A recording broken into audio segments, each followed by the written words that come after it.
Hello, Miami University and all Oxford community. I'm Abby. And I'm Ethan, your co-host for tonight's show. Welcome back to Miami Television News. Miami University's Alpha Phi sorority chapter received reports of hazing. While a video supporting excessive drinking circulated the Miami community, it is unclear what is under investigation.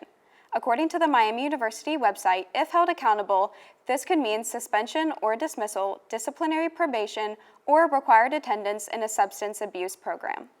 In order to honor February as Black History Month, Miami University's Office of Diversity and Inclusion has been hosting events such as the Black Love Panel, anti-racism workshops, and the Cultural Celebration Series. On February the 21st, the documentary Lived Experiences at Miami will premiere at 6 p.m. in Scheidler Hall. More events can be viewed on the university website and the Hub. This past Wednesday was the first career fair of the spring 2023 semester in Millett Hall. The next career fair is an Architecture and Design Career and Internship Fair on February 22nd in Alumni Hall. So make sure you have your resumes ready for application season. Valentine's Day is all about love. Between the long-lasting tradition of Miami mergers and the more recent events on campus, Miami University really does exhibit both love and honor. MTN member Abby Rainier has more information about this week's Valentine's Day events. Love was in the air on campus this past week as students celebrated Valentine's Day. Armstrong Student Center hosted a variety of Valentine's Day themed fundraisers from organizations such as Love You as a Sister and Engineers Without Borders. The dining halls were stocked full of exclusive Valentine's Day themed candy for students to snack on. Miami has a long history of celebrating the cheerful holiday, most notably by sending out cards to their Miami mergers every February. Miami mergers is a term that refers to any two Miami students who get married. This tradition has lasted over 40 years and 14,000 cards are sent every year to mergers. The number of cards is only going to increase because of the famous Upham Arch legend that says, "If you kiss your true love under the Upham Arch, you will marry and the bond will never be broken." Miami once held the Guinness World Record for the most people renewing their vows at once under the Upham Arch. The record has since been broken, but Miami's tradition of celebrating their mergers is here to stay. Writer, director, and comedian Sterling Harjo came to Miami University to discuss his award-winning series, Reservation Dogs, as well as Native American representation in the media. Harjo told his own story of growing up in Oklahoma and working with major studios, and provided his own unique mix of comedy and deep inflection to Miami University.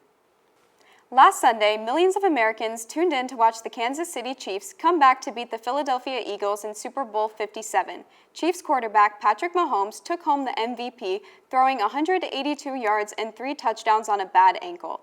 Jalen Hurts was impressive despite the loss as he threw for 300 yards and a touchdown. A controversial penalty sealed the victory for the Chiefs. Rihanna sang during the halftime show, and her performance resulted in an average of 118.7 million viewers, more than the game itself.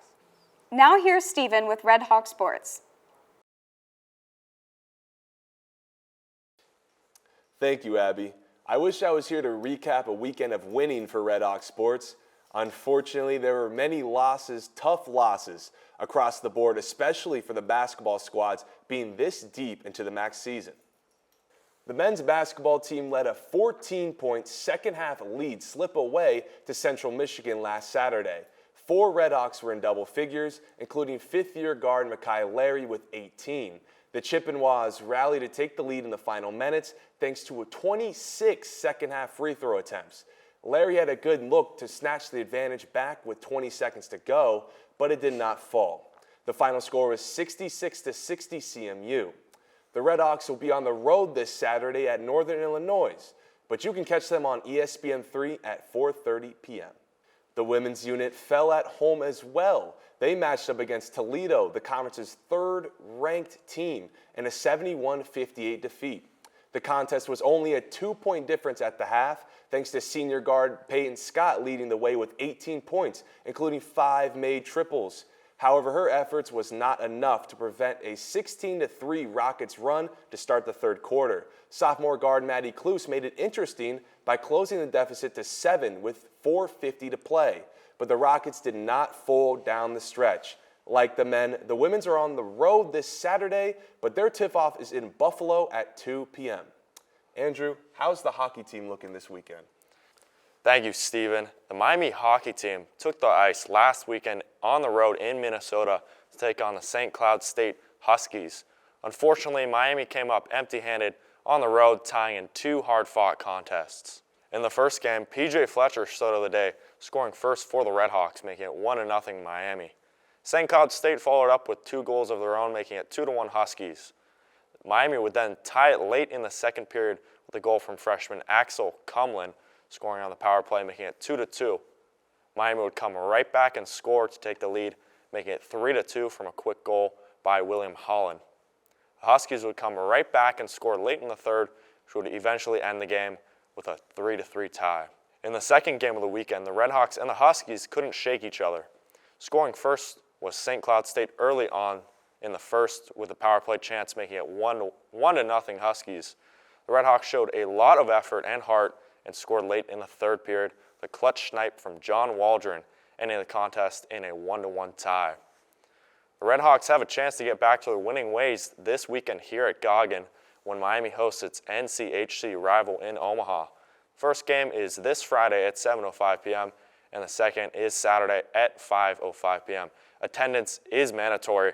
We need the Redhawk faithful in full attendance because after this weekend we'll only have one more weekend of ice hockey here at Miami for this season, so make sure to go if you haven't already. Well, that's going to do it for today's edition of the Sports Update. For more Redhawks news, check MiamiRedhawks.com. Now back to Abby in the studio.